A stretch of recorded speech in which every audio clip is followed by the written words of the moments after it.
오늘의 말씀은 베드로전서 2장 19절에서 25절 말씀입니다. 찾으신 줄 알고 봉독해 올리겠습니다. 부당하게 고난을 받아도 하나님을 생각함으로 슬픔을 참으면 이는 아름다우나 죄가 있어 매를 맞고 참으면 무슨 칭찬이 있으리요. 그러나 선을 행함으로 고난을 받고 참으면 이는 하나님 앞에 아름다우니라. 이를 위하여 너희가 부르심을 받았으니 그리스도도 너희를 위하여 고난을 받으사 너희에게 본을 끼쳐 그 자취를 따라 오게 하려 하셨느니라. 그는 죄를 범하지 아니하시고 그 입에 거짓도 없으시며 욕을 당하시되 맞대어 욕하지 아니하시고 고난을 당하시되 위협하지 아니하시고 오직 공의로 심판하시는 이에게 부탁하시며 친히 나무에 달려 그 몸으로 우리 죄를 담당하셨으니 이는 우리로 죄에 대하여 죽고 의에 대하여 살게 하려 하심이라.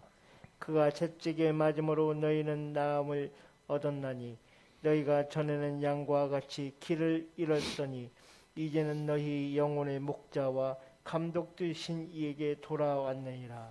아멘. 감사합니다. 오늘도 변함없이 주님의 은총이 우리 한 시간 예배하시는 우리 모두 가운데 풍성하게 넘쳐나시길 간절히 축원합니다. 오늘 말씀의 제목은 21절에 기록되어진 그 자취를 따라오게 하려라는 제목으로 함께 말씀을 나누려고 합니다. 말씀을 나누기 앞서 오늘 이 말씀의 제목으로 함께 인사하셨으면 좋겠는데요. 21절 말씀을 보니까 우리가 부르심을 받았대요. 오늘 이 자리 우리가 그리스도인으로서 함께 예배할 수 있는 그 은총은 하나님이 우리를 부르셨기 때문에 되어진 겁니다. 그 부르심에 분명한 이유와 목적이 있는데 말씀에 보니까 우리 주님께서 본이 되셨다라는 거예요. 본을 끼치셨다라는 거예요. 그래서 그 자취 바로 예수 그리스도 우리 주님의 자취죠. 그 자취를 따라오게 하려 하셨다라고, 이게 우리를 부르신, 우리가 부름받은 이유다라는 거예요. 우리의 삶의 목적, 우리가 나아갈 방향이 있는데 그것은 우리 주님이 가신 그 길에 있고요. 주님이 남기신 그 자취에 있습니다. 그러니까 주님이 걸어가신 그 삶의 자취에서 그 자취를 우리가 따라가면서 우리의 삶의 유효한 목적을 찾아야 된다라는 거죠. 그래서 올 한 해 우리가 예수님처럼, 꼭 예수님처럼 그렇게 외치고 있는 것 아니겠습니까?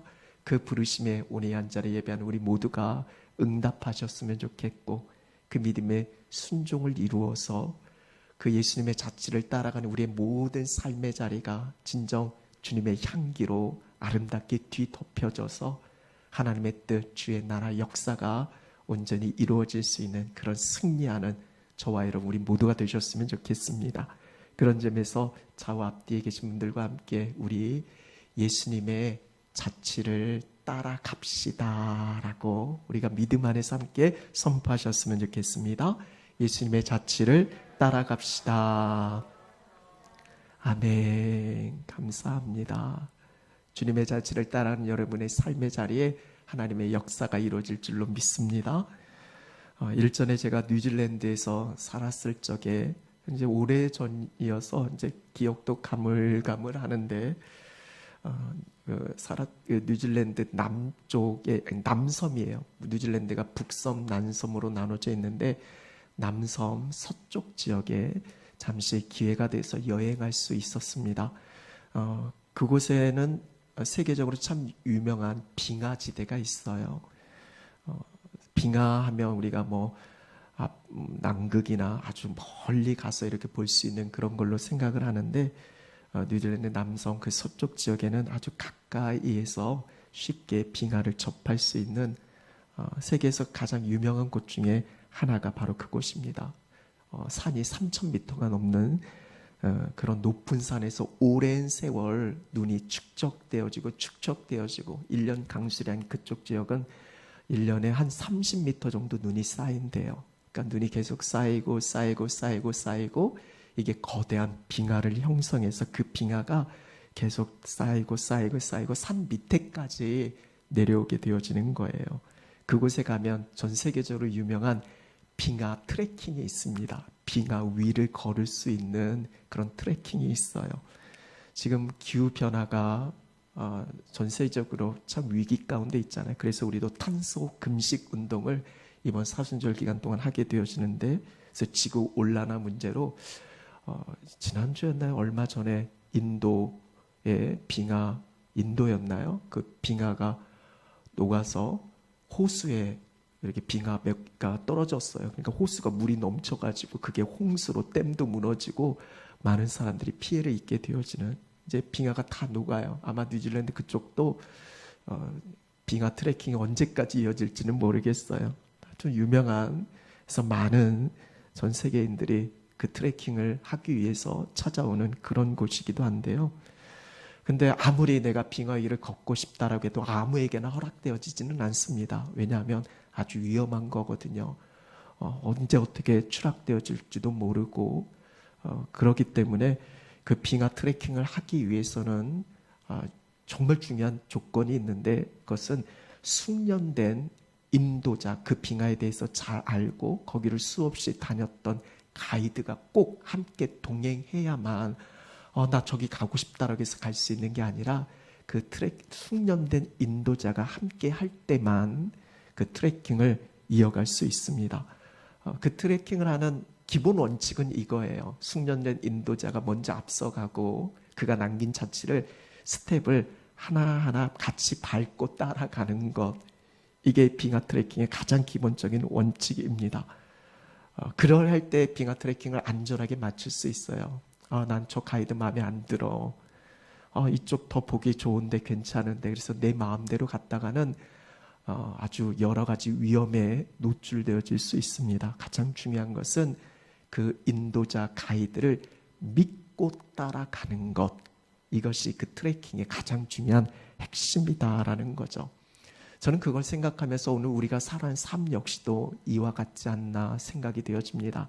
하나님 우리를 너무나 사랑하십니다. 우리 모두가 영원한 생명의 길을 가기를 원하시고 구원의 길을 걸어가기를 그 누구보다 주님 바라시고 원하고 계십니다. 그 어느 누구도 멸망길로, 죽음의 길로 가기를 하나님은 원하시지 않으십니다. 그렇지만 우리가 살아가는 인생 어떻게 생각하면 빙하 위를 걷는 것처럼 아주 위태합니다. 한 치 앞도 분간할 수 없어요. 혼자 걸어가다가는, 내 마음대로 가다가는 언제 어떻게 무슨 일이 일어날지 아무도 모릅니다. 그래서 하나님은 우리를 정말 생명의 길로, 구원의 길로, 바른 길로 인도하시기 위해서 숙련된 인도자, 가이드, 그분을 이 땅에 보내주셨습니다. 그분이 바로 예수 그리스도고, 그 주님을 통해서 남기신 바로 자치다라는 거예요. 하나님은 그리스도인 된 우리 모두뿐만 아니라 이 땅의 모든 사람들이 우리 주님이 걸어가신 그 자취를 따라가기를 원하고 계십니다. 영어 성경에 보면 이 자취를 뜻하는 영어 단어가 스텝입니다. 하나님은 우리 예수님께서 걸어가신 그 걸음, 스텝 하나 그걸 동일하게 우리가 밟고 따라오기를 원하고 계셔요. 그러할 때 비로소 우리는 구원, 생명의 길로 인도받을 수 있게 되어지는 거거든요. 왜냐하면 우리의 모든 전생애를 잘 알고 계시는 분이 우리 주님이시잖아요. 물론 쉽지는 않아요. 앞서 말씀드린 것처럼 내가 원하는 곳으로 가고 싶을 때가 있거든요. 내가 바라는 게 있거든요. 주님이 가신 그 스텝은 어떨 때는 참 내가 생각하는 것과 다를 수 있고, 포기해야 할 때도 있고, 희생해야 할 때도 있고, 헌신해야 될 때도 있고, 왜 이렇게 돌아가시나, 왜 이렇게 힘든 길로 가시나, 여러 가지 생각이 들 수도 있습니다. 그러나 우리의 길을 인도하시는 그 주님은 길과 진리와 생명 되신 주님이십니다. 그분이 가장 완벽한 우리의 인생의 가이드시고요. 그 주님만이 우리를 온전한 생명의 길로 인도하실 수 있습니다. 그래서 우리는 끝까지 주님이 가신 그 길, 주님이 걸어가신 그 스텝 하나하나를 밟고 우리도 따라가야 합니다. 그렇게 승리하실 수 있는 여러분 되셨으면 좋겠습니다. 그래서 오늘 말씀을 통해서는 그럼 우리가 따라가야 할 주님이 남기신, 본이 되신 그 자취가 무엇인가? 오늘은 이 말씀을 우리가 같이 살펴보려고 합니다. 특별히 21절 말씀을 다시 한번 읽었으면 좋겠습니다. 21절 우리 함께 읽겠습니다. 이를 위하여 너희가 부르심을 받았으니 그리스도도 너희를 위하여 고난을 받으사 너희에게 본을 끼쳐 그 자취를 따라오게 하셨느니라. 주님이 이 땅에 오셔서 남기신 삶의 자취가 있다라는 거예요. 부르심 받은 우리가 마땅히 따라갈 그 자취라는 것이 21절 말씀에 보니까 그게 뭡니까? 너희를 위하여 우리 주님께서 그리스도께서 우리를 위해서 뭐를 받으셨다고요? 고난을 받으셨다라고. 이걸 통해서 우리에게 본이 되셨고 우리가 그 자취를 따라오게 하셨다라는 거예요. 우리 예수님께서 남기신 자취, 우리가 따라갈 자취는 다름 아니라 우리 주님의 고난 받으심이에요. 그러니까 다시 말씀드리면 고난 받으신 그 주님의 길을 우리가 따라와야 한다라는 거예요. 따라오라라는 거예요. 다른 길이 아니라 주님의 고난. 그러니까 오늘 이 본문의 말씀은, 특히 베드로전서의 말씀은 우리 주님의 고난, 그리스도의 고난에 대한 말씀이고요. 특별히 믿는 우리 그리스도인들이 그 고난에 함께 동참해야 된다는 그런 말씀으로 우리에게 전해지고 있는 거예요. 한번 생각해 보세요. 처음에는 잘 이해가 되지 않았어요. 특히 어렸을 적에는 더 그랬어요. 왜 고난받으라고 하나? 특별히 사순절 되면 어렸을 때 교회학교에서 보면 막 예수님의 고난에 대해서, 그리고 막 우리 고난에 동참해야 된다. 그래서 막 금식해야 되고 뭐 먹지 말아야 되고, 우리 때 막 오락실도 사순절에 절대 가면 안 되고 뭐 하지 말고 왜 우리가 도대체 뭐 그 고난에 참여해야 되는가, 막 그렇게 의문이 들 때도 있었어요. 왜 고난을 받으라고 하는가? 보통은 여러분, 내가 당한 고난을 피하게 하고 싶은 게 부모의 마음 아니겠어요? 여러분, 그렇지 않겠습니까? 부모의 심정이 사랑하는 내 자녀, 내 자식이 내가 겪은 그 고난, 내가 참 모진 고난의 세월을 보냈는데 우리 자식에게까지 넘기고 싶지는 않잖아요. 그래서 막 아이들에게 너는 내가 못 배워서 이렇게 고난당하니까 넌 배워야 된다고 막 심혈을 기울이기도 하고요. 그래서 어떻게 해서든 우리 자식만큼은 내가 걸어온 그 고난의 길을 겪지 않게 하려고 하는 게 부모의 심정이고 부모의 마음이잖아요. 그런데 하나님은 우리 사랑하시잖아요. 하나님은 아버지시고 우리는 그분의 자녀잖아요. 사랑하는 자녀된 우리에게 고난의 자취를 따라오라고 말씀하시잖아요. 여기서 우리는 여러 가지 의심이 들어요. 하나님이 정말 나 사랑하는 거 맞냐고. 날 사랑하는데 왜 내 삶의 자리에 이렇게 고난과 어려움과 힘겨운 부분에 문제가 있냐고. 그래서 많은 그리스도인들이 고난 가운데 있을 때 하나님의 사랑을 의심하고, 그래서 믿음 잃고 그렇게 불평하고 원망하고 주님을 떠나는 사람들이 많이 있어요. 근데 말씀 속에서는 분명히 하나님이 말씀하시잖아요. 예수님이 그 고난의 길을 가셨고 이게 본이 됐고 이그젠플입니다. 주님이 먼저 본이 되어주신 거예요. 그 고난에 대한 본이 되어주셨고, 그리스도인데 우리 모두도 예외 없이 함께 동일하게 그 자취를 따라오라라고 분명히 말씀하고 있어요. 그러니까 주님과 함께, 복음과 함께 고난 받아라. 이게 성경이 주는 핵심입니다. 그래서 우리가 깊이 생각해 볼 필요가 있어요. 오늘 말씀을 통해서 우리가 생각해보고 살펴볼 내용이 바로 이 내용이에요. 왜 하나님께서 고난에 대해서 이렇게 말씀을 하시는가? 그러기 위해서 우리가 먼저 살펴볼 것이 우리 예수님이 걸어가신 그 고난의 길이 좀 더 구체적으로 주님은 어떤 고난의 길을 걸어가셨는가? 그걸 우리가 먼저 살펴보고 깊이 생각해 볼 필요가 있다라는 거예요. 그것이 22절, 23절의 말씀입니다. 우리 같이 한번 읽어볼까요? 22절, 23절의 말씀. 그는 죄를 범하지 아니하시고 그 입에 거짓도 없으시며 욕을 당하시되 맞대어 욕하지 아니하시고 고난을 당하시되 위협하지 아니하시고 오직 공의로 심판하시는 이에게 부탁하시며. 우리 주님을 보니까 죄도 범하지 않으셨대요. 그리고 거짓도 없으셨대요. 근데 23절에 보면 그런데 욕을 당하셔요. 그런데 고난을 받으셔요. 여러분 어떨 것 같아요? 내가 뭔가 실수하고 잘못하고 문제가 있어서 고난을 받는다면 그럴 수 있어요. 근데 나는 아무런 잘못이 없어요. 아무런 죄가 없어요. 거짓되지도 않았어요.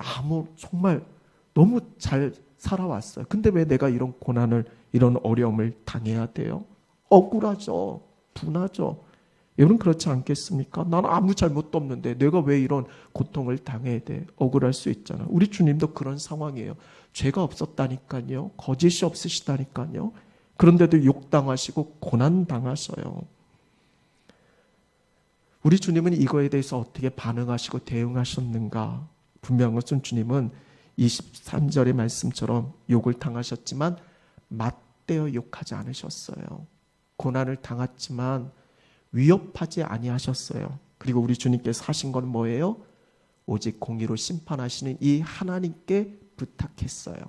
하나님께 맡겼다라는 거예요. 하나님의 손에 의탁했다라는 거예요. 이건 세상 방식과는 너무 달라요. 세상은 욕을 받았으면 내가 나를 욕한 그 사람에게 2배, 3배 갚아줘야 직성이 풀려요. 내게 해를 가했다면 어떻게 해서라도 위협해서라도 막고자 하고 그걸 되돌려줘야 하는 것이 이 세상 방식이에요. 그러나 주님은 그렇게 하지 않으셨어요.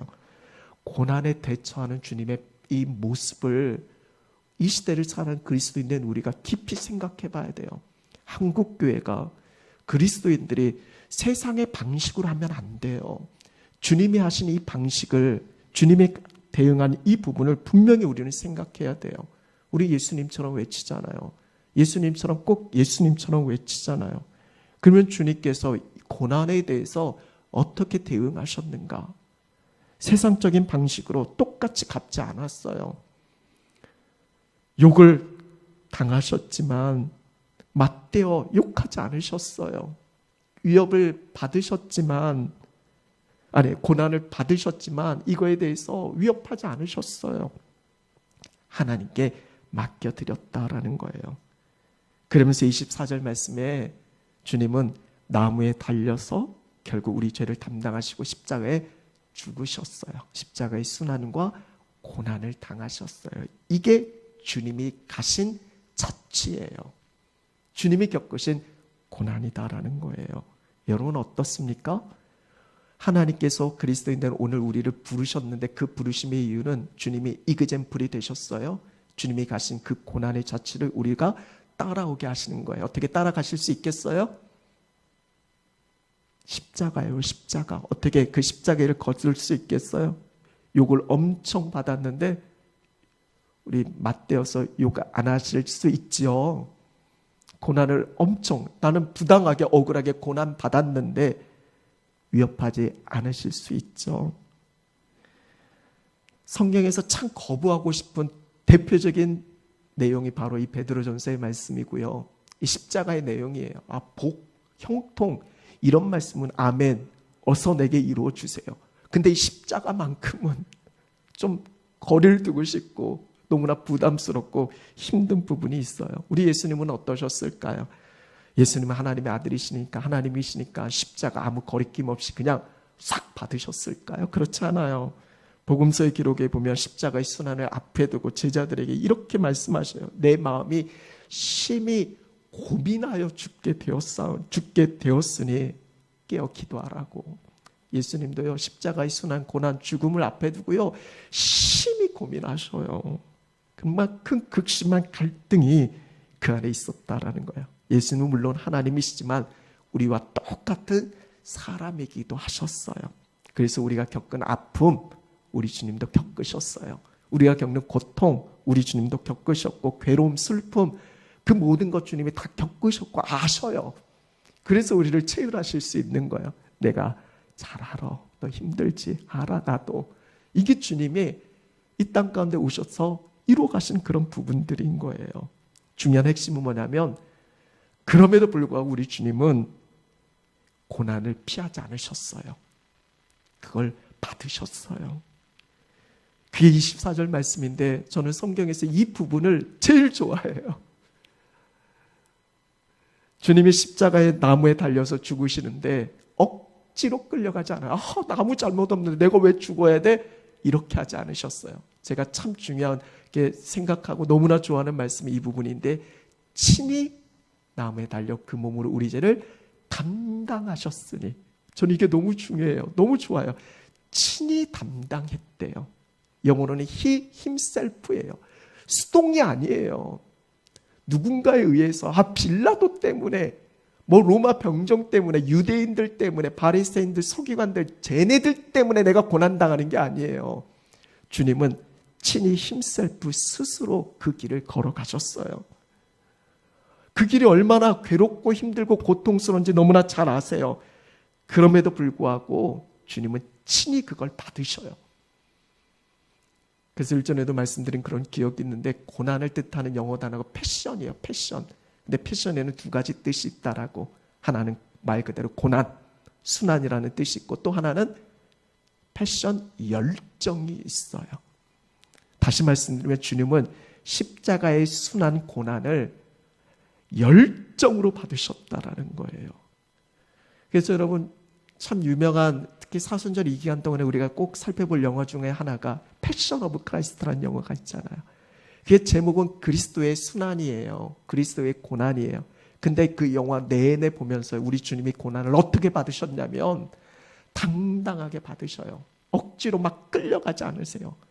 그 영화를 보면 우리 그리스도의 열정이 느껴져요. 저는 이 부분이 너무 중요해요. 그리스도인 된 우리가 이 땅을 살아갈 때 그 열정을 본받아야 돼요. 이게 예수님처럼 살아가는 거예요.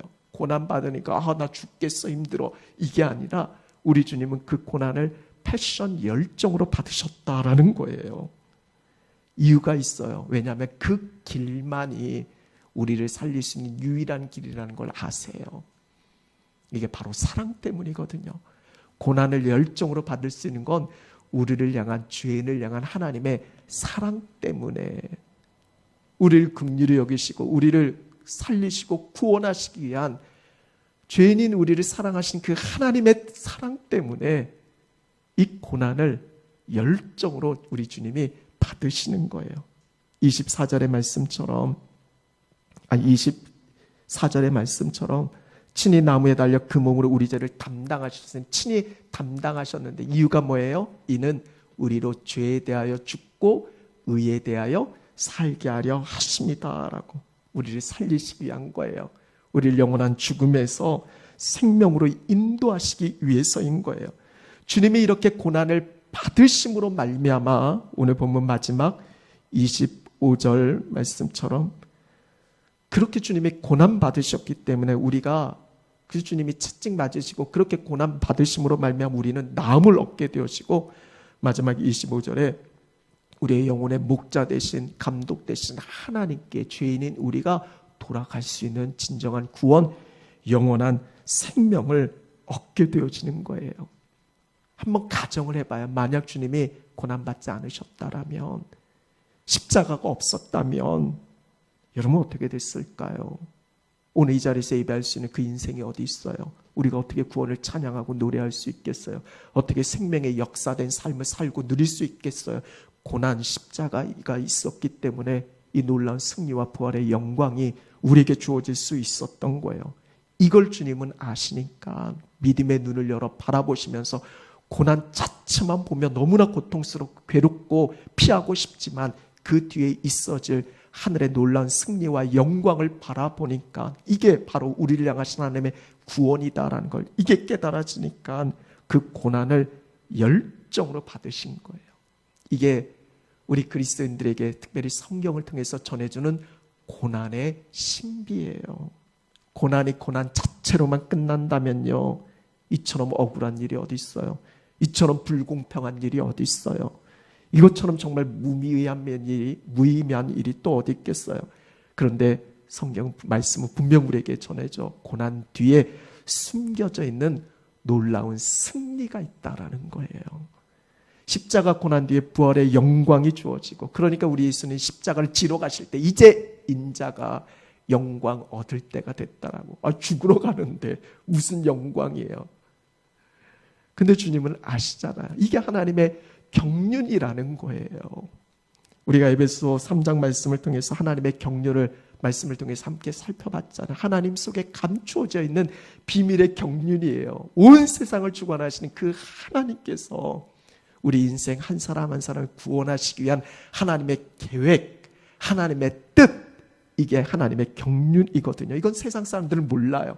그러니까 세상 사람들은 십자가는 막 피하고 싶고 거부하고 싶고 참 미련해 보이고 어리석어 보이고, 그러나 하나님의 비밀의 경륜을 깨닫는 사람은 그 십자가가 우리에게 주어지는 승리다라는 것을 깨닫고 바라볼 수 있게 되어진다라는 거죠.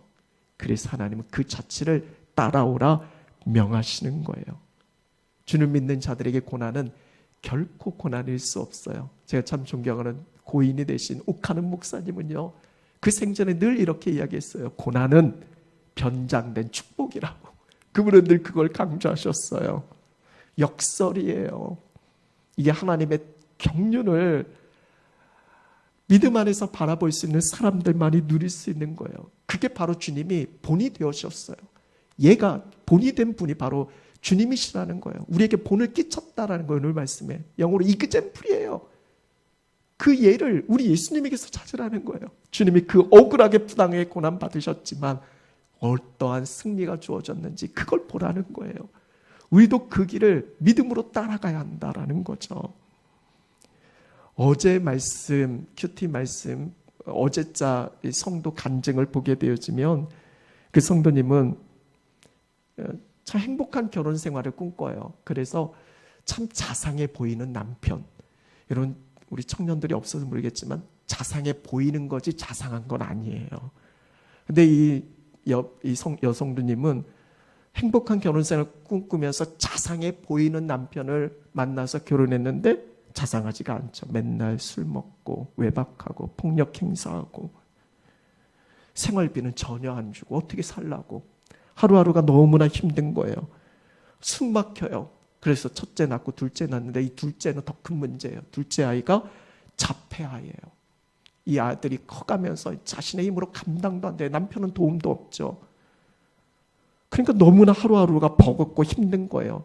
우울증이 오고 결국에는 너무 신경을 많이 쓰다 보니까 급성 신경성 난청 뭐 그런 병이 있나 봐요. 그걸 통해서 한쪽 귀 청력을 잃어버려요.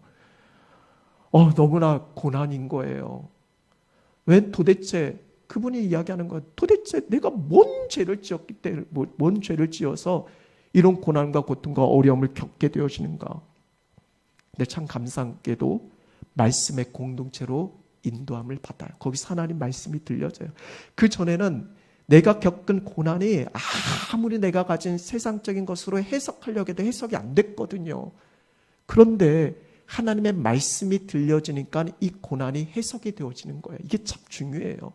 우리는 우리의 삶의 문제를 세상적인 시각으로 해석하면 안 돼요. 하나님이 주신 말씀으로 그 삶을 해석해야 되거든요. 그래서 그 성도님도 말씀으로 해석이 되어지는 거예요. 깨달아지는 거죠. 하나님이 나를 구원하시기 위한, 우리 가정을 구원하시기 위한 하나님의 놀라운 비밀과 뜻이 여기에 담겨져 있었구나. 남편이 결국 수고하는 거였구나. 아들이 우리의 가정의 온전함을 위해서 수고하고 있는 거구나. 이게 해석이 되어지는 거예요. 깨달아지는 거예요. 그러면서 하나님께 회개의 눈물을 흘리는 거죠. 이게 깨닫지 못했는데 평생 남편 아들 원망하다가 그렇게 죽을 인생 죄인이었는데 이 말씀이 들려 깨달아져서 남편을 향한 긍휼의 마음을 품게 되고 우리 가족의 구원을 위한 하나님의 뜻을 발견케 되어지니까 재해석되어진 거죠. 상황은 똑같거든요. 달라진 게 없거든요. 근데 말씀을 통해서 이 고난의 문제를 해석해버리니까 너무나 이 기쁨과의 감사함과의 마음에 평안이 임한 거예요. 하루는 이 가정이 강원도 펜션을 하나 빌려서 여행을 했어요. 근데 그 자폐아이가 그 펜션에서 막 음악 틀어놓고, 음악이 아니라 찬양 틀어놓고 막 뛰면서 예배하고 찬양하는 거예요. 막 시끄럽고 난리 나니까 주인집 와서 도대체 뭔가 봤더니 그 자폐 아들이 찬양하는 모습에 감동을 받아요. 왜냐하면 그분도 예수님 믿는 사람이었거든요. 근데 17년 동안 신앙에서 떠나 있었고 예배 생활을 하지 않은 거예요. 근데 그 아이가 정말 전심으로 하나님 찬양하는 그 모습을 보면서 돌아와요. 그러면서 눈물로 그 아이의 엄마 성도님에게 참 이 아이가 좋은 부모를 둬서 너무나 감사하다고 막 눈시울이 붉히고, 그래서 이 성도님이 거기서 복음을 제시해요.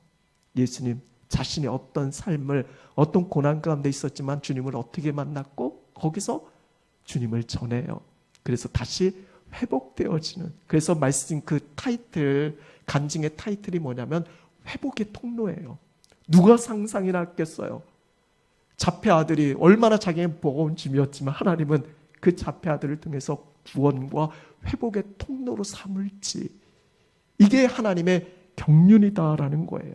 내가 힘들다고 어렵다고 거기서 포기하고 주저앉고 그냥 그걸 회피했다라면 하나님의 그 구원의 역사, 생명의 역사가 그 고난 가운데서 있어질 수 없었겠죠. 그런데 그것을 믿음으로 깨닫게 되어지니까 내가 고통스럽지만, 내가 힘이 없고 어려운 고난의 시간을 보내고 있지만 이걸 통해서 하나님이 이루어가신 그 은혜의 역사들을 생각하니까 감사가 저절로 나오는 거예요.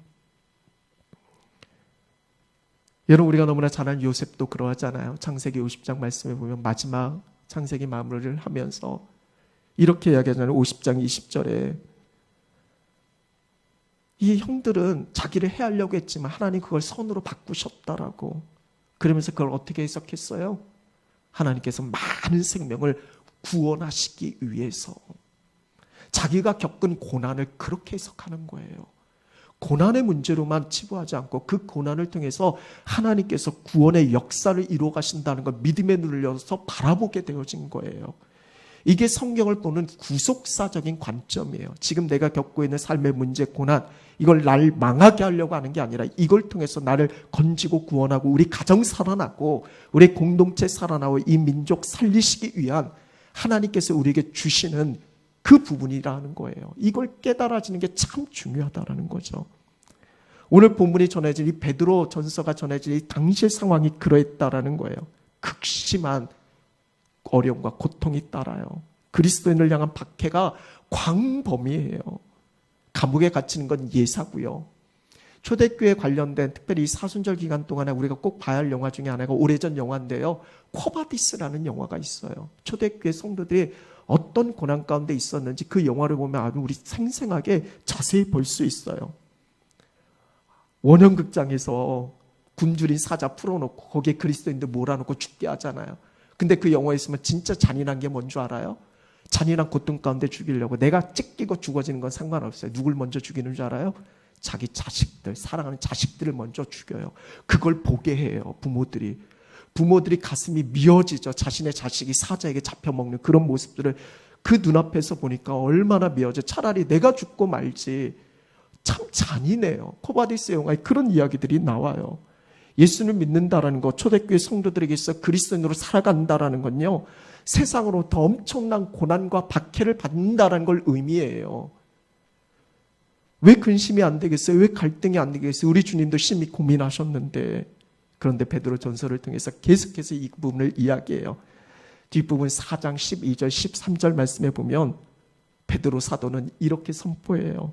사랑하는 자들아, 너희를 연단하려고 오는 불시험을 이상한 일 당하는 것 같이 이상히 여기지 말고 오히려 너희가 그리스도의 고난에 참여하는 것으로 즐거워하라. 이는 그의 영광을 나타내실 때 너희로 즐거워하고 기뻐하게 하려 합니다라고. 이게 베드로 사도를 통해서, 성경을 통해서 우리에게 전해지는 분명한 메시지예요. 고난이 끝이 아니라는 거예요. 우리가 고난 가운데서도 기뻐하고 즐거워할 수 있는 건 고난 끝에 주어질 영광이 있다라는 거예요. 그래서 하나님께서 사랑하는 자녀들에게 왜 고난 이야기 하시는가? 그게 아니라 예수님의 이그젠플이에요. 그 고난 뒤에 어떤 승리가 주어졌는지 하나님은 우리 모두가 그 승리를 쟁취하기를 원하세요. 그래서 그 자체를 따라오라라는 거예요. 일전에 말씀드렸죠. 그 원양극장 옆에 황금 마차를 대기해요. 그래서 그리스도인들에게 제안을 걸어요. 네가 예수를 부인하고 로마 황제를 주라고 고백하면 이 황금 마차 태워가지고 네 자녀뿐만 아니라 네 삶을 평생토록 안전하게 보장할게. 그럼 이 땅에서는 성공하는 거잖아요. 명예를 얻는 거잖아요. 그런데 여러분, 당시의 초대교회 성도들은 단 한 사람도 300년 동안, 나중에 로마가 결국 국교로 기독교를 받아들이기까지 300년 넘는 그 긴 시간 동안 단 한 사람도 황금 마차를 타지 않았어요. 이게 초대교회 성도들의 신앙이에요. 이게 복음의 위력이에요. 이 세상의 삶은 안전하게 보장되어질 수 있지만 천국은 보장 안 되잖아요.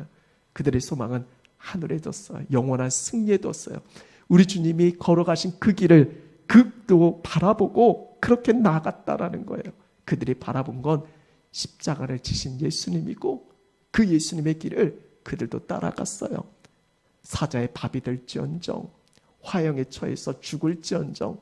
코바디스 영화를 보면요, 그들은 죽어가면서 화형 밑에 십자가에서 막 불태워서 죽는데 거기서 찬양하면서 그들은 죽어요. 소망이 있기 때문에. 이게 최후 승리 아니에요. 이게 주님이 걸어가신, 남기신 우리에게 그리스도인이 우리가 바라볼 자체 아니겠어요? 이게 믿지 않는 세상 사람들과의 완전한 차원이 다른 거예요. 여러분, 예수님 믿는다라는 게 뭘까요? 올 한 해 우리가 예수님처럼 꼭 예수님처럼 외치고 있잖아요. 분명한 것은 우리는 부름받았고 주님이 가신 그 길을 우리가 믿음 안에서 바라보고 따라가야 되는 건데, 여러분, 우리가 주일 예배 잘 드리는 거 너무 중요하죠. 예배를 통해서 은혜를 받아야죠. 그리고 이 땅 가운데서 우리가 성공하고 명예를 얻어야 되고 물질적인 풍요, 건강한 삶을 누려야죠. 내가 바라고 원하는 일들이 잘 되어야죠. 우리 자녀들 누구보다도 잘 돼야죠. 근데 궁극적인 우리가 주님을 따르는 이유와 목적은 거기에 있지 않아요. 우리가 예수님의 제자로서의 삶의 전부는 그게 아니에요. 주님은 분명히 우리에게 말씀하셨어요. 여기는 예외가 없어요. 누구든지 날 따라오려거든 자기 부인하고 자기 십자가 지고 나를 따를 것이니라. 이게 제자된 예수님처럼, 꼭 예수님처럼 외치는 우리의 삶에 주님이 던져주는 우리의 신앙의 절정이에요. 핵심은 십자가예요. 자기 부인하고 십자가 지고 예수님을 따르라라고. 그런데 많은 사람들이 이 말씀에 걸려 넘어져요. 자기를 부인하라니, 자기를 십자가를 져야 한다는 이 말씀에 이 부담을 안고 걸려 넘어져요. 이런 말씀 말고 복 달라니까요. 그날을 말씀하셨는데 이미 복 다 줬는데, 우리가 이 말씀의 진정한 의미를 몰라서 그래요. 이 말씀의 핵심은 뭐냐면 주님을 따르는 게 핵심이에요. 자기를 부인하고 자기 십자가를 지고 여기에 초점을 두니까 우리가 너무 힘들어하는데, 핵심은 뭐냐면 주님을 따르는 것, 예수님을 따르는 게 핵심이에요. 여러분, 예수님을 따르는 게 결코 환상적인 세상에서 말한 꽃길을 걷는 게 아니에요. 엄청난 어려움, 힘든, 거기에 아픔이 없는 게 아니에요. 슬픔이 없는 게 아니에요. 있어요. 고되고 힘들어요. 근데 기억해야 할 사실은 주님을 따르는 거예요. 주님. 그 주님이 어떤 분이에요? 우리에게 모든 것 주신 분이세요. 우리에게 생명 주신 분이에요. 우리를 사랑하시는 분이에요. 우리의 모든 것 되시는 그 주님 따르는 거예요. 여러분, 우리 주님 사랑하시죠? 사랑하면요, 우리는 모든 것 다 드릴 수 있어요. 우리가 사랑하는 자식을 위해서 고생마다 하지 않는 것처럼, 우리가 그 하나님의 사랑, 주님을 향한 우리의 사랑이 믿음 안에서 깨달아지고 바라보면, 정말 주님을 바라볼 수 있는 믿음의 눈이 열려지면 더 이상 재산, 이 땅에서의 성공, 거기에 매이지 않고 우리 초대교회 성도들처럼 사도들이 걸어간 그 부분 속에서 생명도 아끼지 아니하는, 주님을 바라보면, 주님을 따른다라는 게 믿음에서 확신되어지면 저절로 따라오는 게 자기 부인이고 자기 십자가를 지는 거예요. 근데 우리는 주님 바라보지 않고 자기를 부인하려니까 힘든 거고, 주님이 나를 향한 그 사랑이 얼마나 큰지, 그 은혜가 얼마나 큰지 깨달아지지 않는 가운데서 내 십자가를 지려고 한다라고 하니까 너무나 고통스러운 거예요. 그러나 핵심은 주님 따르는 거예요. 우리가 따르는 그 주님이 어떤 분이신지, 그 따르는 그 삶의 끝은 어떻게 되어지는지 이걸 깨닫게 되어진다면 자기 부인과 자기 십자가는 당연히 따라오게 되어지는 거예요. 많은 사람들이 십자가 이야기하면 하기 싫은 것, 부담스러운 일, 고통을 주는 문제를 생각하는 경우가 많아요. 여자들에게 물어보면 내 남편이 십자가야 하시는 분들 많죠. 여러분, 진짜 십자가는요, 그럼에도 불구하고 썩썩이는 남편이라 할지라도 주님은 그분 사랑하시잖아요. 여전히 사랑하며 명하시는 그 주님의 말씀이 십자가인 거예요. 그걸 통해서 주님이 이루시는 그 구원을 우리가 바라보기 때문에 우리가 그걸 짊어질 수 있는 거지. 남편 그 십자가에만 집중하니까 나 이런 남편하고는 더 이상 못 살겠어요. 그게 아니라는 거예요. 오늘 말씀을 마무리하면서 사순절이잖아요. 다른 때 아니라 사순절 때 이 말씀을 안 들으면 언제 듣겠어요? 사순절 합니까? 어떤 분들은 그래요. 왜 이렇게 사순절 막 꼭 그렇게 막 하냐고. 늘 그래야지 하시는 분들. 근데 그런 분들 보면 늘 그러지 않아요. 그래서 사순절 절기를 지킬 때 유난 떤다고 하시는 분들도 우리 교회는 없지만 몇몇 분들이 그렇게 생각하시는 분들이 종종 있어요. 근데 사순절 절기를 잘 지키는 실제 어떤 나라들은 보면 하나의 그 전날까지 축제를 벌여요.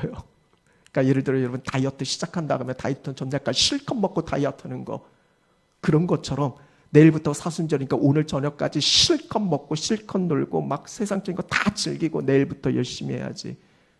그래서 어떨 때는 이런 절기가 하나의 습관적으로 형식적으로 그렇게 흘러갈까 봐 때로는 강조하고 싶지 않을 그럴 때도 있어요. 근데 바꿔서 생각하면 사순절조차도 주님 생각하지 않고 주님의 고난의 길을 바라보지 않으면 이것처럼 더 안타까운 일이 또 어디 있겠어요. 사순절은 다른 게 아니에요. 주님의 여정을 우리가 믿음의 눈을 열어 바라보고 따라가는 여정이에요. 주님의 그 십자가의 순환과 고난, 그 죽음의 의미를 다시 한번 깨닫는 거예요. 왜 주님께서 그 길을 가셨는지, 그리고 그 길 끝에 어떤 승리와 영광이 주어졌는지. 사순절이 아름답게 귀결되어질 수 있는 건 거기에 승리가 있기 때문에 그래요. 고난을 이야기할 수 있는 건 고난이 다가 아니라 그 고난 뒤에 주어지는 승리와 영광이 있기 때문에 그리스도의 고난은 기쁜 거예요. 그러니까 고난과 함께 즐거워하라라고 성경의 메시지는 우리에게 전해주고 있는 거예요. 우리에게 한번 적용했으면 좋겠어요. 코로나19의 상황이요, 한국교회를 향한, 그리스도인들을 향한 시선과 사회적 편견 말도 아니에요. 말도 안 돼요. 솔직히 참 부당하게 억울하게 당하는 부분들도 많아요. 믿지 않는 가족들과 있을 때는 참 교회 나가는 것도 그리스도인의 삶을 살아가는 것도 쉽지 않을 거예요. 내가 뭔 죄가 있어? 내가 무슨 문제가 있어? 부당하죠. 억울하죠. 그러면 싸워야죠. 근데 오늘 기억해야 될 말씀 바로 이 말씀이에요. 19절, 20절, 21절. 이게 우리의 말씀, 오늘 말씀의 결론이에요. 부당하게 고난을 받아도 하나님 생각함으로 슬픔 참으면 이는 아름답대요. 전 여러분의 삶이 아름답으면 좋겠어요. 부당하게 고난받아서 막 대응하고 싸우는 게 아니라 우리가 생각해야 되는 건 하나님 생각하세요. 주님 생각하세요. 주님이 어떤 길을 가셨는지 말이죠. 20절에 보세요. 죄가 있어 매를 맞고 참으면 무슨 칭찬이 있겠느냐. 그러나 선을 행함으로 고난을 받고 참으면 이는 하나님 앞에 아름답다라고. 하나님을 생각하고 그리고 선을 행함으로 참으면, 3번이나 반복돼요. 참으면 하나님 앞에 아름답대요. 이를 위해서 우리가 부르심 받은 거예요. 우리가 부르심 받은 이유가 이것 때문이라는 거예요. 여러분의 가정이, 우리가 속한 모든 삶의 자리가 하나님 앞에 아름다웠으면 좋겠어요.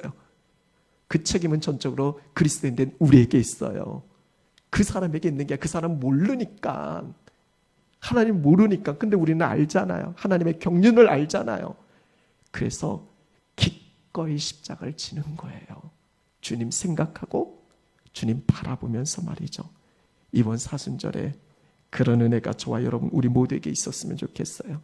주님이 보이신 그 본, 그 삶의 자체를 아름답게 살아가실 수 있는, 그것이 십자가의 사랑을 입은 오늘 그리스도인 된 우리가 가야 할 길이다라는 거. 그래서 주님께서 주신 그 아름다운 귀결, 놀라운 승리, 그 부활의 영광이, 주님이 가신 그 고난의 자체를 믿음의 눈을 열어 바라보면서 끝까지 흔들리지 않고 따라가는 우리 안에서 온전히 이루어질 수 있기를 간절히 축원합니다. 우리 함께 찬양하겠습니다. 오늘 주보에 기록되어진, 주보에 실려드린 누가 주를 따라, 이 찬양을 부를 때 우리 주님이 고난을 어떻게 받으셨다고요? 열정으로 받으셨다고요. 열정을 다해 찬양했으면 좋겠어요. 고난이니까 막 죽겠다 이게 아니라 우리 주님 걸 열정으로 받았으니까 그렇습니다. 누가 주님을 따라가냐 물을 때 Yes Lord, 주님 저 여기 있습니다. 내가 주님 따라가겠습니다. 주님 따라가겠습니다. 주님만 따라가겠습니다. 오늘 이 찬양, 오늘 말씀 기억하면서 열정을 다해서 우리 함께 찬양했으면 좋겠습니다.